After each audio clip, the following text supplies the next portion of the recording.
development. I mean, you see that development reflected in, in people sort of desiring for small families, less number of children, as well as, the other consequence of development, which is also related to income.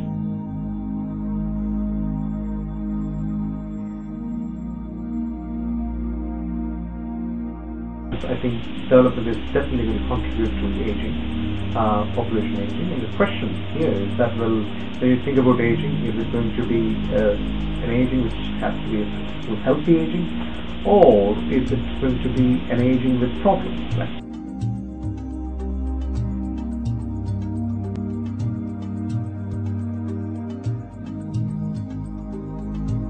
There will be aging, there will be population aging, that is inevitable.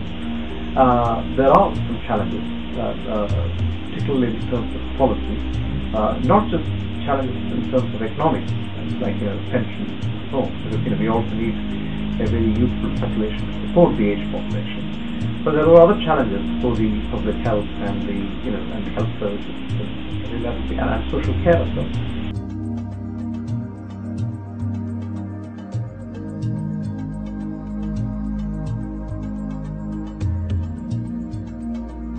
Indeed, I mean, what you would find is, many things could be done. Well, first of all, I think the thing is that, well, there are lots of policies, the government policies, that could be adjusted to sort of, to reflect on the problems of aging.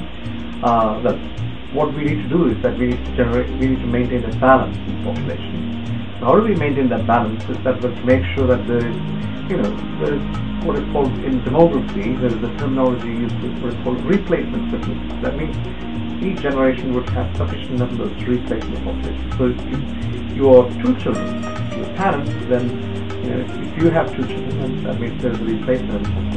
So there is some kind of sustainability. Population sustainability is very crucial.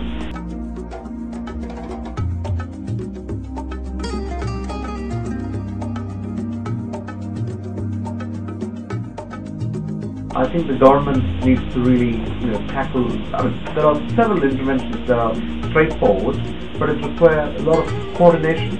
So, for example, generating employment opportunities for young people, providing opportunities for investment, economic investment. Also, providing other, social support for housing. If you ask young people in China whether they would like to have children, most of them, they are saying that probably they don't want children, or they would like to have probably one, or the maximum two. They're not going to think more than that.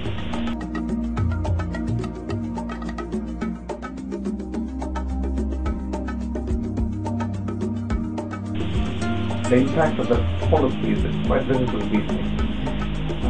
Why? Because you have a population that is aging rapidly. So if you look at the 60 years old, I think in another 15 years' time, that will be, I think, the number of people who are 60 years and above will be the same as something like, let's say 6 times or 5 times the UK population.